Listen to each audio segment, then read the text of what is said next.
let's close this show going through some headlines.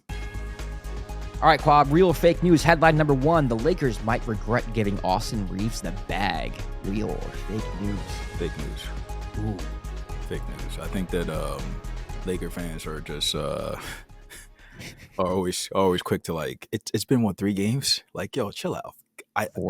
4 games? Relax. Is it 4 games? Is it 4 games? Oh no, I was wrong. There's 4. Who they play? Magic. Won the Magic game barely. Beat the Suns. Yep. A depleted Suns team. Yep. Lost to the Nuggets. Yep. And what am I missing? What game am I missing? Kings. Oh yeah, Sacramento. I went to overtime, but that's because Sacramento is like one of the best teams in the league. We'll get to that. We'll get to that next episode. Next episode, we're going to do our power rankings. Yeah, and I fight for Sacramento again, people. We're going to be talking about a lot of teams. About it. Just sidebar, like I want to talk Thunder. I want to talk Kings. I want to talk Hawks. There's a lot we'll get to on Thursday. Yeah. We just don't have the time for today. Yeah. But Austin Reaves, his stats right now, 10 points per game, 2.5 assists per game. He's shooting 25% from three-point range, and he's shooting 33.3% from the field. A lot of Laker fans. So one of my favorite things to do is to go on Laker Spaces when they lose. Baby. Spaces are the best. It's the best. Listen, it's the best. One of the best shows on TV. Listen, there's Bill Burr. Yeah, so BoJack Horseman. Laker Spaces. That's so entertaining. It shouldn't be this entertaining. Oh, and, God. I think the bet it's only so entertaining because I'm not a fan of the team like that. I don't care about the Lakers. Yeah, I don't have such a vested interest. I don't even get joy of seeing Laker fans miserable. It's not me like ha Laker fans. It's just the passion and the absolute delusion and the frustration from a fan base. The anger more successful than any fan base in the league. It's like try being a Knicks fan, buddy.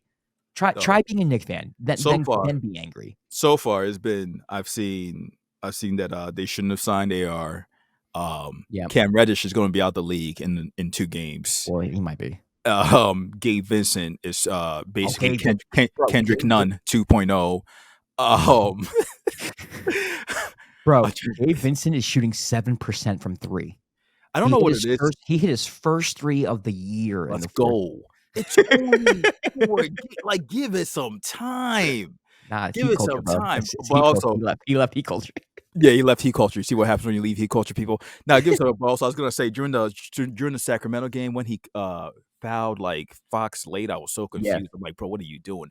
But there's been a lot of positive aspects when he plays. He's been very tough on defense. Yeah. For his size, he finishes inside very well. It's just the 3-pointers haven't been falling. And that's just not him. That's for Austin's shot hasn't been falling either. D'Angelo awesome preseason, not so good. It's just the shots have been full, but they've been creating I feel like they've been doing a good job creating open shots for a lot of these players. Yeah, but they're gonna fall.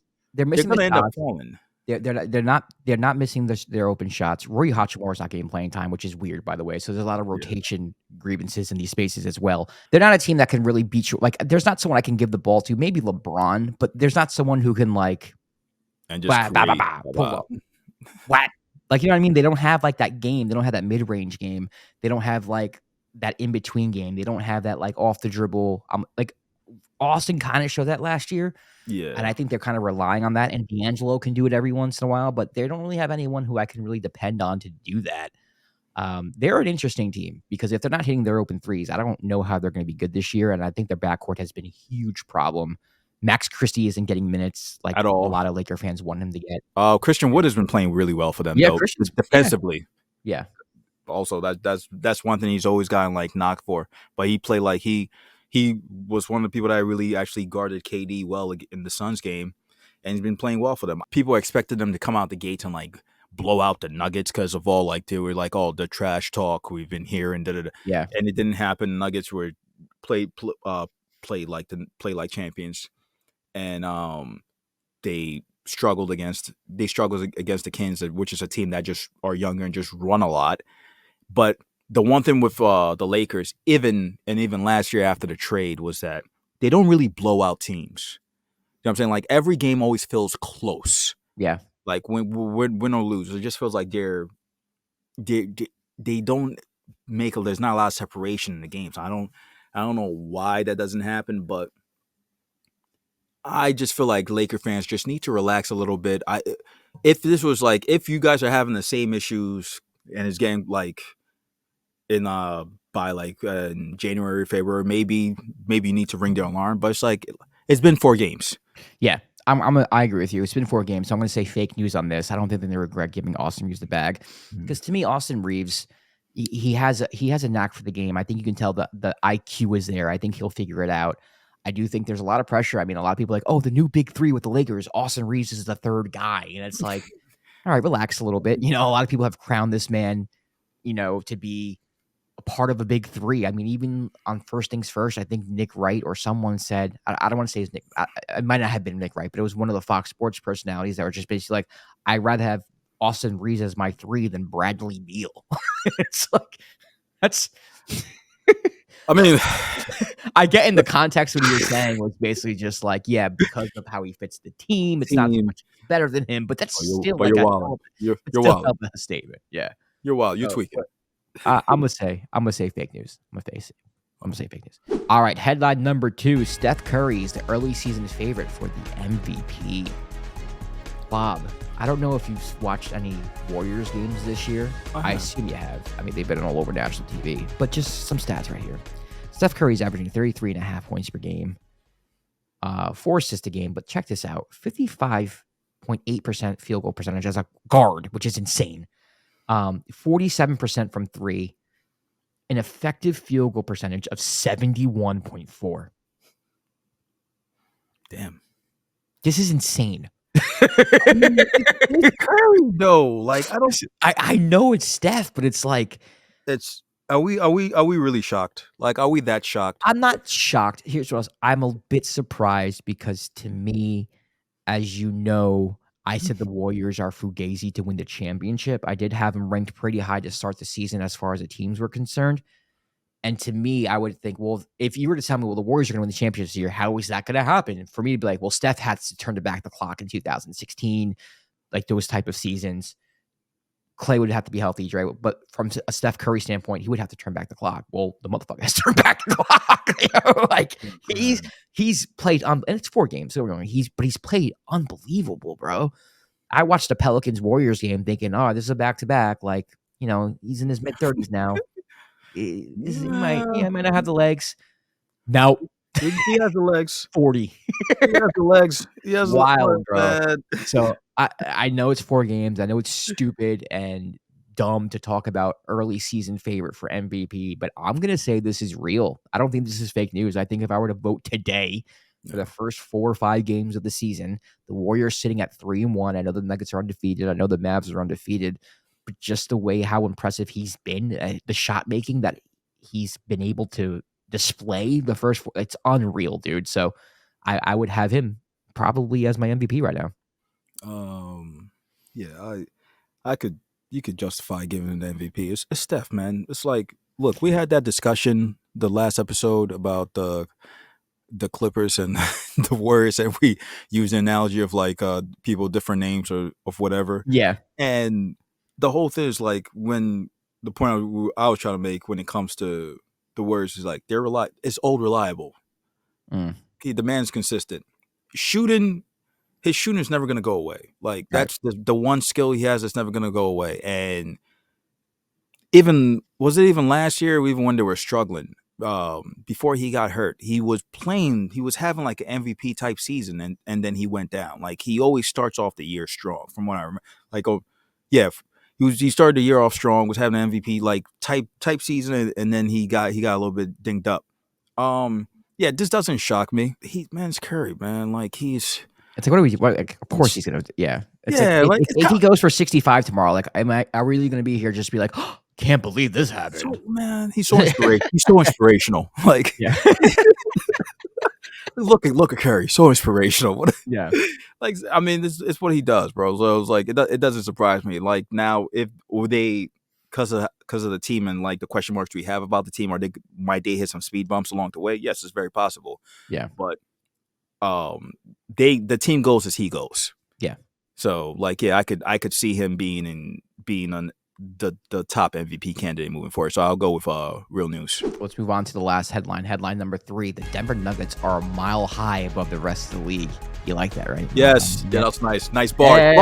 Bars. Bars. What you know about that? Real fake news, Kwab. Oh, that's real news, man. It's Nuggets. I think we both had them as the number 1 team coming into the season, and we were right. So hey, we did it, man. We did. I will say this: a mile high is a big thing to say, because a mile high kind of just insinuates that they're far and above the best team in the league. So I'm going to say this is more real than fake. Okay. But I do think the Celtics are kind of close. I've liked what I've seen from the Celtics. Granted, they just played the Washington Wizards in the most glorified pickup game I've ever seen in my life. All right. But they have beaten the Heat and they have beaten the Knicks. They've beaten 2 Eastern Conference foes I don't say pretty handily, but they were the better team clearly in both games. But the Nuggets, man, just the cohesion and the chemistry. There is not a single team in the NBA that just fits so seamlessly together. And I don't know how. It's early, but I don't know how you can watch that and then think to yourself, you know what we're gonna do? We're gonna make the Clippers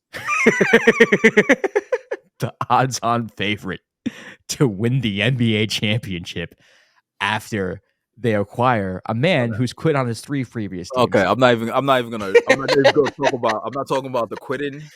Okay, yeah. I'm trying to play devil's advocate and see if I can justify that at all. The Clippers?